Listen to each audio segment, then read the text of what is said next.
بسم اللہ الرحمن الرحیم۔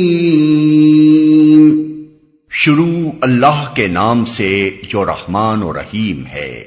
والشمس وضحاها والقمر اذا تلاها والنهار اذا جلاها والليل اذا يغشاها والسماء وما بناها۔ سورج اور اس دھوپ کی قسم اور چاند کی قسم جبکہ وہ اس کے پیچھے آتا ہے، اور دن کی قسم جبکہ وہ سورج کو نمایاں کر دیتا ہے، اور رات کی قسم جبکہ وہ سورج کو ڈھانک لیتی ہے، اور آسمان کی اور اس ذات کی قسم جس نے اسے قائم کیا۔ دھوپ کی قسم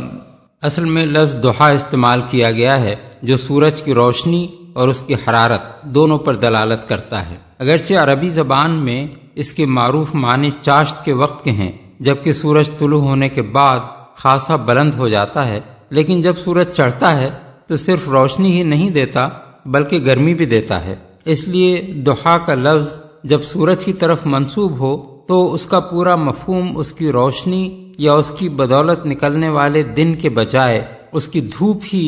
سے زیادہ صحیح طور پر ادا ہوتا ہے۔ ڈھانک لیتی ہے یعنی رات کی آمد پر سورج چھپ جاتا ہے اور اس کی روشنی رات بھر غائب رہتی ہے۔ اس کیفیت کو یوں بیان کیا گیا ہے کہ رات سورج کو ڈھانک لیتی ہے، کیونکہ رات کی اصل حقیقت سورج کا افق سے نیچے اتر جانا ہے، جس کی وجہ سے اس کی روشنی زمین کے اس حصے تک نہیں پہنچ سکتی جہاں رات طاری ہو گئی ہو۔ اسے قائم کیا یعنی چھت کی طرح اسے زمین پر اٹھا کھڑا کیا۔ اس آیت اور اس کے بعد کی دو آیتوں میں ما کا لفظ استعمال ہوا ہے، یعنی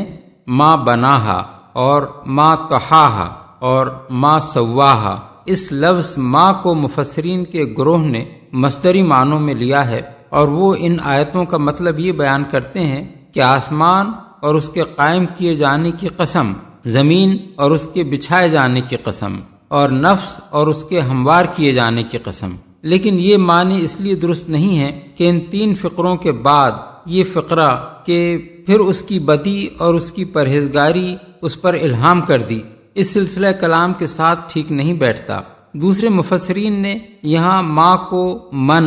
یا الذی کے معنی میں لیا ہے، اور وہ ان فقروں کا مطلب یہ لیتے ہیں کہ جس نے آسمان کو قائم کیا، جس نے زمین کو بچھایا اور جس نے نفس کو ہموار کیا۔ یہی دوسرا مطلب ہمارے نزدیک صحیح ہے، اور اس پر یہ اعتراض نہیں ہو سکتا کہ ما عربی زبان میں بے جان اشیاء اور بے عقل مخلوقات کے لیے استعمال ہوتا ہے۔ خود قرآن میں اس کی بکثرت مثالیں موجود ہیں کہ ما کو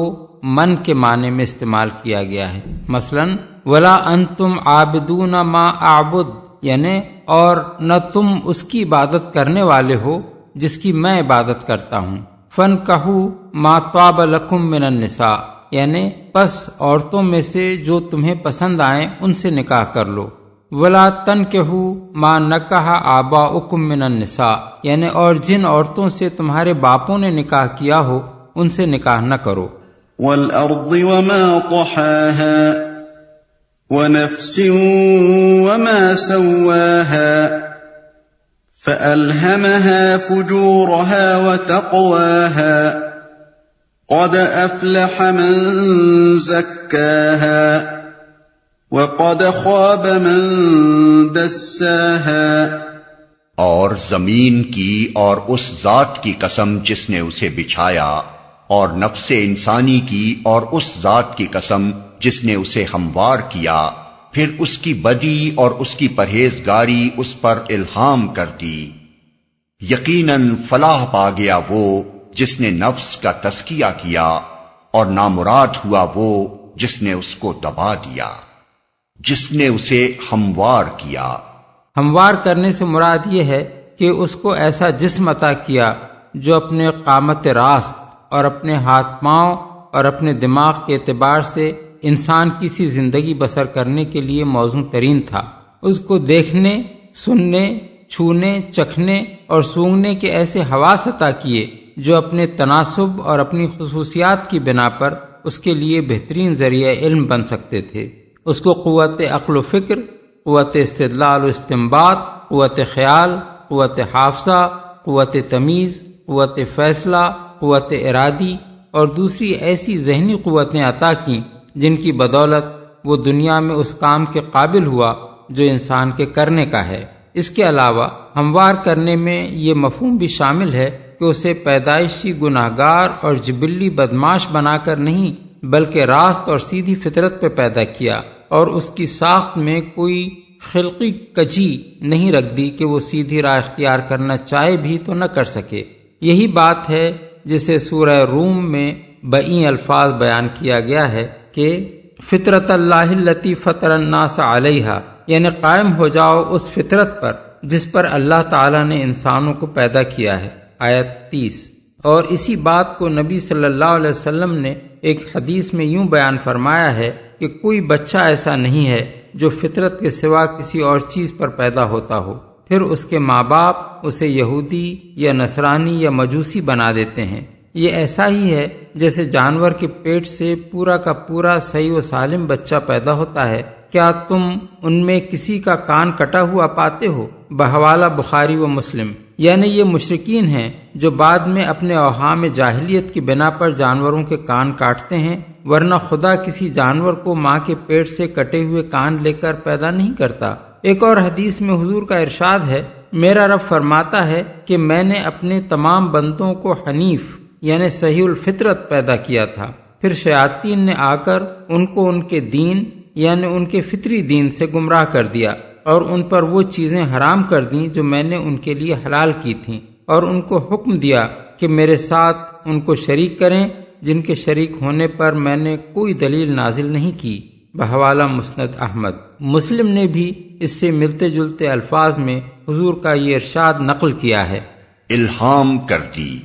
الہام کا لفظ لہم سے ہے جس کے معنی نگلنے کے ہیں۔ لہم الشیء والتہمہ کے معنی ہے فلاں شخص نے اس چیز کو نگل لیا، اور الہمتہ الشیء کے معنی ہے میں نے فلاں چیز اس کو نگلوا دی یا اس کے حلق میں اتار دی۔ اسی بنیادی مفہوم کے لحاظ سے الہام کا لفظ اصطلاحاً اللہ تعالی کی طرف سے کسی تصور یا کسی خیال کو غیر شعوری طور پر بندے کے دل و دماغ میں اتار دینے کے لیے استعمال ہوتا ہے۔ نفس انسانی پر اس کی بدی اور اس کی نیکیوں پرہیزگاری الہام کر دینے کے دو مطلب ہیں۔ ایک یہ کہ اس کے اندر خالق نے نیکی اور بدی دونوں کے رجحانات و میلانات رکھ دیے ہیں، اور یہ وہ چیز ہے جس کو ہر شخص اپنے اندر محسوس کرتا ہے۔ دوسرا مطلب یہ ہے کہ ہر انسان کے لاشعور میں اللہ تعالیٰ نے یہ تصورات ودیت کر دیے ہیں کہ اخلاق میں کوئی چیز بھلائی ہے اور کوئی چیز برائی، اچھے اخلاق و اعمال اور برے اخلاق و اعمال یکساں نہیں ہیں،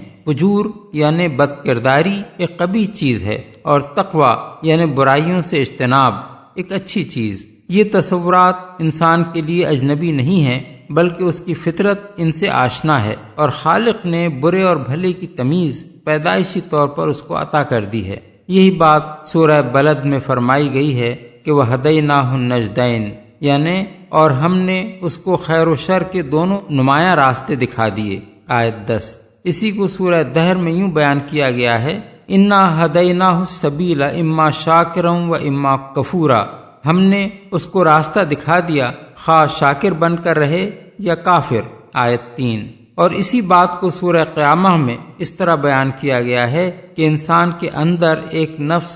لوامہ یعنی ضمیر موجود ہے جو برائی کرنے پر اسے ملامت کرتا ہے، آیت 2۔ اور ہر انسان خواہ کتنی ہی معذرتیں پیش کرے مگر وہ اپنے آپ کو خوب جانتا ہے کہ وہ کیا ہے، آیات 14 اور 15۔ اس جگہ یہ بات بھی اچھی طرح سمجھ لینی چاہیے کہ فطری الہام اللہ تعالیٰ نے ہر مخلوق پر اس کی حیثیت اور نوعیت کے لحاظ سے کیا ہے، جیسے کہ سورہ طٰہٰ میں ارشاد ہوا ہے کہ الذی اعطی کل شیء خلقہ ثم ہدی، یعنی جس نے ہر چیز کو اس کی ساخت عطا کی پھر راہ دکھائی، آیت 50۔ مثلا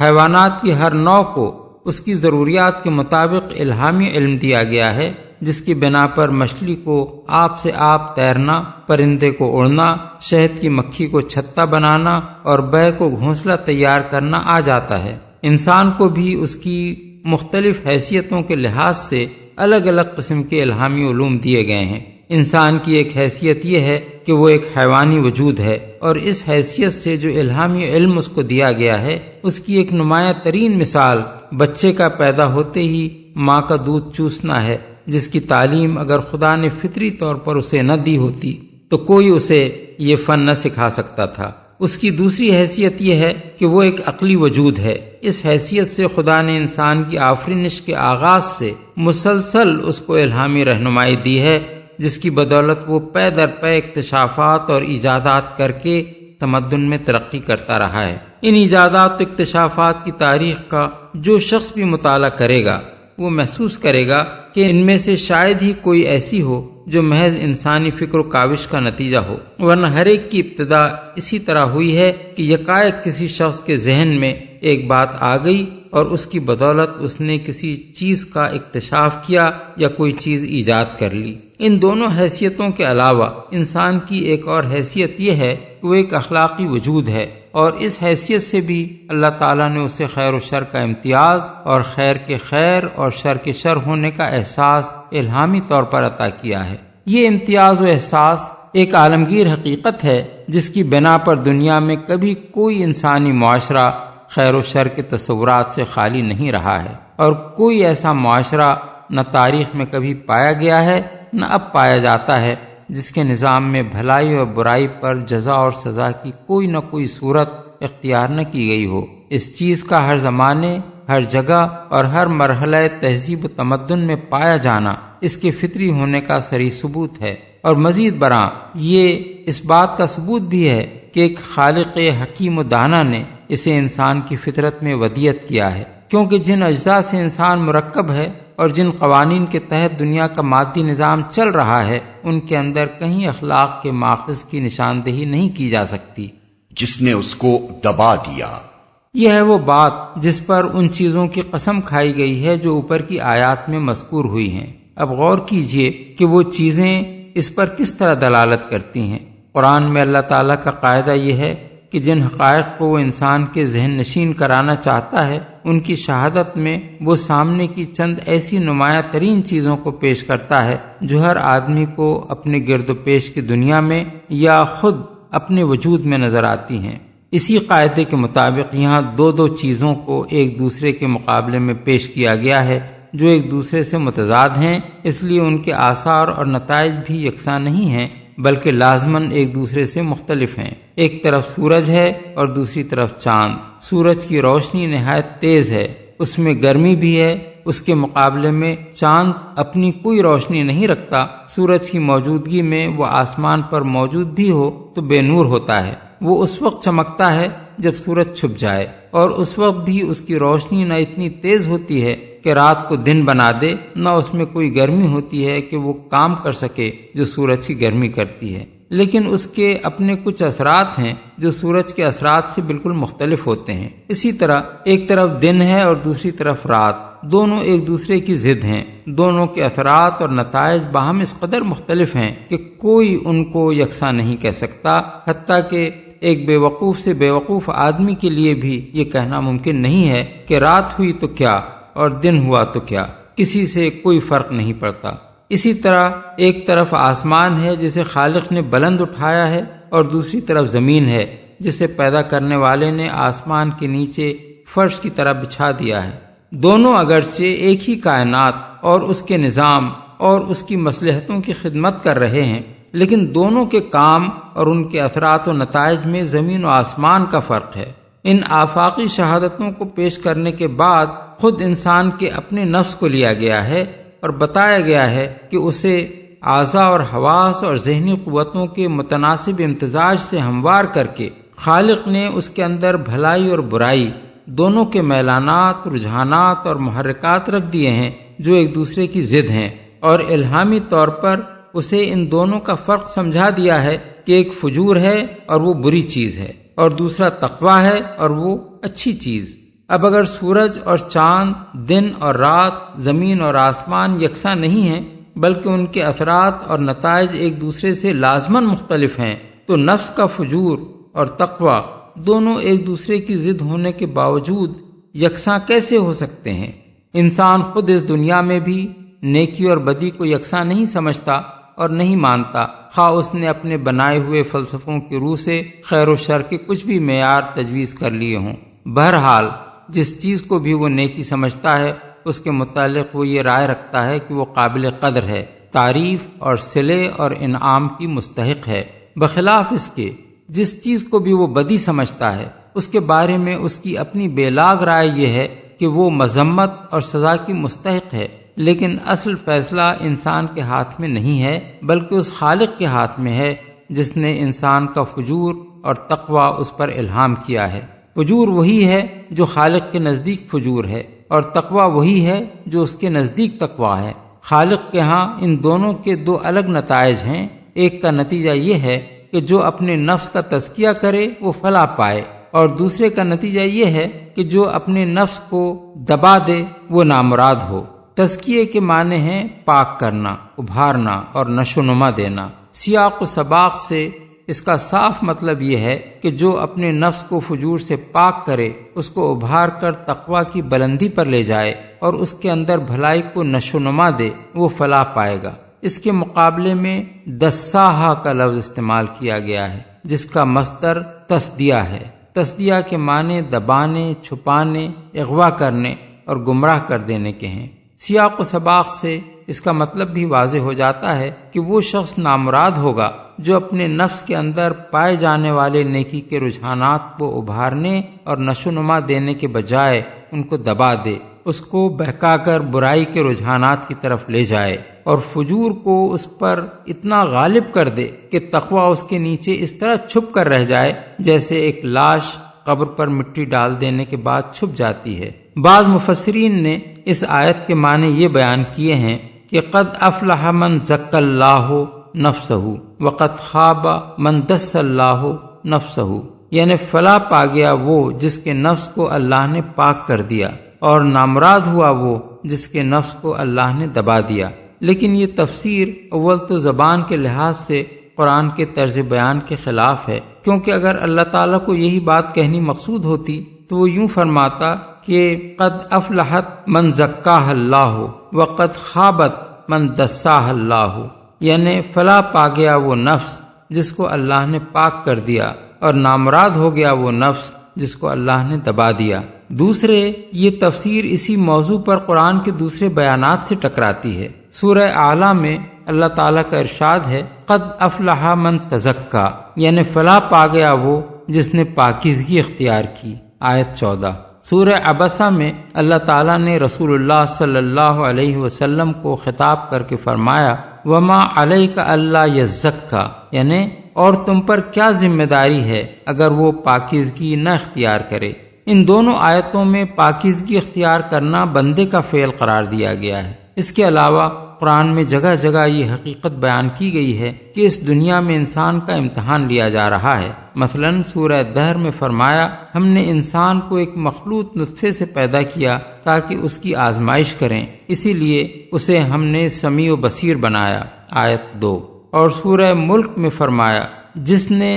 موت اور زندگی کو ایجاد کیا تاکہ تمہیں آزمائے کون تم میں بہتر عمل کرنے والا ہے، آیت 2۔ اب یہ ظاہر ہے کہ امتحان سرے سے ہی بے معنی ہو جاتا ہے اگر امتحان لینے والا پہلے ہی ایک امیدوار کو ابھار دے اور دوسرے کو دبا دے۔ اس لیے صحیح تفسیر وہی ہے جو قتادہ، اکرمہ، مجاہد اور سعید بن جبیر نے بیان کی ہے کہ زکاہا اور دساہا کا فاعل بندہ ہے نہ کہ خدا۔ رہی وہ حدیث جو ابن ابی حاتم نے عن جویبر بن سعید عن الضحاک عن ابن عباس کی سند سے نقل کی ہے کہ خود رسول اللہ صلی اللہ علیہ وسلم نے اس آیت کا مطلب یہ بیان فرمایا کہ افلحت نفس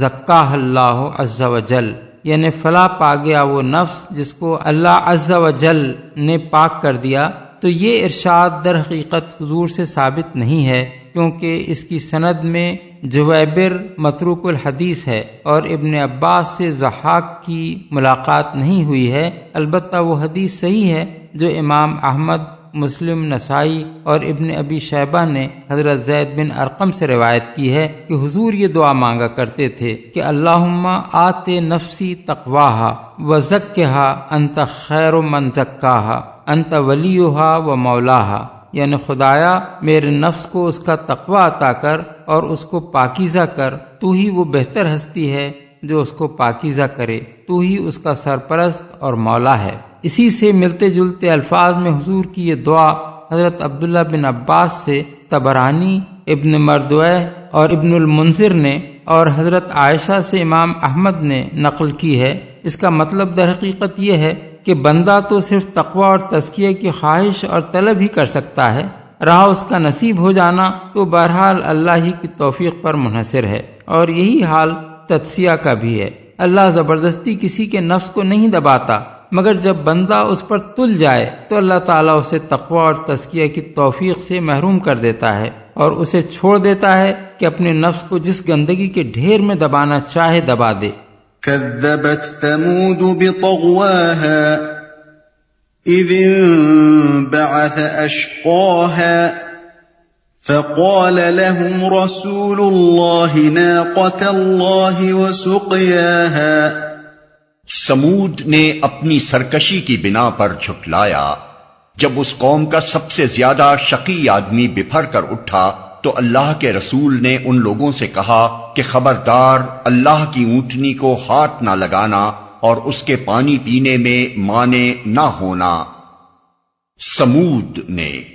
اوپر کی آیات میں جن باتوں کو اصولاً بیان کیا گیا ہے، اب انہی کی وضاحت ایک تاریخی نظیر سے کی جا رہی ہے۔ یہ کس بات کی نظیر ہے اور اوپر کے بیان سے اس کا کیا تعلق ہے؟ اس کو سمجھنے کے لیے قرآن مجید کے دوسرے بیانات کی روشنی میں ان دو بنیادی حقیقتوں پر اچھی طرح غور کرنا چاہیے جو آیات 7 تا 10 میں بیان کی گئی ہیں۔ اولاً ان میں فرمایا گیا ہے کہ نفس انسانی کو ایک ہموار و مستقیم فطرت پر پیدا کر کے اللہ تعالیٰ نے اس کا فجور اور اس کا تقوی اس پر الہام کر دیا۔ قرآن اس حقیقت کو بیان کرنے کے ساتھ یہ بھی واضح کرتا ہے کہ فجور و تقوی کا یہ الہامی علم اس بات کے لیے کافی نہیں ہے کہ ہر شخص خود ہی اس سے تفصیلی ہدایت حاصل کر لے، بلکہ اس غرض کے لیے اللہ تعالیٰ نے وحی کے ذریعے سے انبیاء علیہ السلام کو مفصل ہدایت دی، جس میں وضاحت کے ساتھ یہ بتا دیا گیا کہ فجور کا اطلاق کن کن چیزوں پر ہوتا ہے،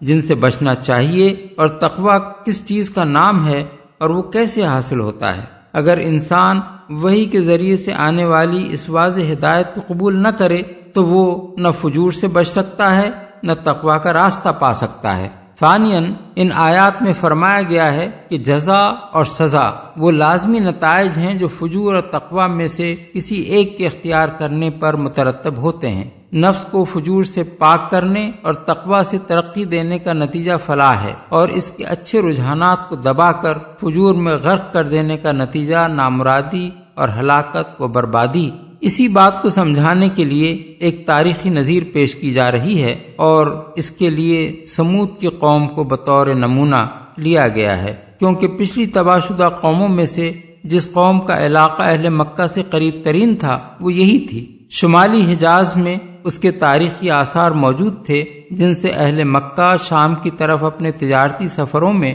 ہمیشہ گزرتے رہتے تھے، اور جاہلیت کے اشعار میں جس طرح اس قوم کا ذکر کثرت سے آیا ہے، اس سے معلوم ہوتا ہے کہ اہل عرب میں اس کی تباہی کا چرچا عام تھا۔ جھٹلایا یعنی حضرت صالح علیہ السلام کی نبوت کو جھٹلا دیا جو ان کی ہدایت کے لیے بھیجے گئے تھے، اور اس جھٹلانے کی وجہ ان کی یہ سرکشی تھی کہ وہ اس فجور کو چھوڑنے کے لیے تیار نہ تھے جس میں وہ مبتلا ہو چکے تھے، اور اس تقوی کو قبول کرنا انہیں گوارا نہ تھا جس کی طرف حضرت صالح انہیں دعوت دے رہے تھے۔ اس کی تفصیل کے لیے ملاحظہ ہو سورہ الاعراف آیات 73 تا 76، سورہ ہود آیات 61 اور 62، سورہ الشعراء آیات 141 تا 153، سورہ النمل آیات 45 تا 49، سورہ القمر آیات 23 تا 25۔ مانے نہ ہونا۔ قرآن مجید میں دوسرے مقامات پر اس کی تفصیل یہ بتائی گئی ہے کہ سمود کے لوگوں نے حضرت صالح کو چیلنج دیا تھا کہ اگر تم سچے ہو تو کوئی نشانی یعنی معجزہ پیش کرو، اس پر حضرت صالح نے ایک اونٹنی کو معجزے کے طور پر ان کے سامنے حاضر کر دیا اور ان سے کہا کہ یہ اللہ کی اونٹنی ہے، یہ زمین میں جہاں چاہے گی چرتی پھرے گی، ایک دن سارا پانی اس کے لیے مخصوص ہوگا اور دوسرا دن تم سب کے لیے اور تمہارے جانوروں کے لیے رہے گا۔ اگر تم نے اس کو ہاتھ لگایا تو یاد رکھو کہ تم پر سخت عذاب نازل ہو جائے گا۔ اس پر وہ کچھ مدت تک ڈرتے رہے، پھر انہوں نے اپنے اس سب سے زیادہ شریر اور سرکش سردار کو پکارا کہ اس اونٹنی کا قصہ تمام کر دے، اور وہ اس کام کا ذمہ لے کر اٹھ کھڑا ہوا۔ سورہ الاعراف آیت 73، سورہ الشعراء آیات 154 تا 156، سورہ القمر آیت 29۔ فَكَذَّبُوهُ فَعَقَرُوهَا فَدَمْدَمَ عَلَيْهِمْ رَبُّهُم بِذَنبِهِمْ فَسَوَّاهَا وَلَا يَخَافُ عُقْبَاهَا، مگر انہوں نے اس کی بات کو جھوٹا قرار دیا اور اونٹنی کو مار ڈالا۔ آخر کار ان کے گناہ کی پاداش میں ان کے رب نے ان پر ایسی آفت توڑی کہ ایک ساتھ سب کو پیوند خاک کر دیا، اور اسے اپنے اس فعل کے کسی برے نتیجے کا کوئی خوف نہیں ہے۔ اونٹنی کو مار ڈالا۔ سورہ اعراف میں ہے کہ اونٹنی کو مارنے کے بعد سمود کے لوگوں نے حضرت صالح سے کہا اب لے آؤ وہ عذاب جس سے تم ہمیں ڈراتے تھے، آیت 77۔ اور سورہ ہود میں ہے کہ حضرت صالح نے ان سے کہا 3 دن اپنے گھروں میں اور مزے کر لو، اس کے بعد عذاب آ جائے گا، اور یہ ایسی تنبیہ ہے جو جھوٹی ثابت نہ ہوگی، آیت 65۔ کوئی خوف نہیں ہے، یعنی اللہ دنیا کے بادشاہوں اور یہاں کی حکومتوں کے فرمانرواؤں کی طرح نہیں ہے کہ وہ کسی قوم کے خلاف کوئی قدم اٹھانے کے وقت یہ سوچنے پر مجبور ہوتے ہیں کہ اس اقدام کے نتائج کیا ہوں گے۔ اس کا اقتدار سب سے بالاتر ہے، اسے اس امر کا کوئی اندیشہ نہیں تھا کہ سمود کی حامی کوئی ایسی طاقت ہے جو اس سے بدلہ لینے کے لیے آئے گی۔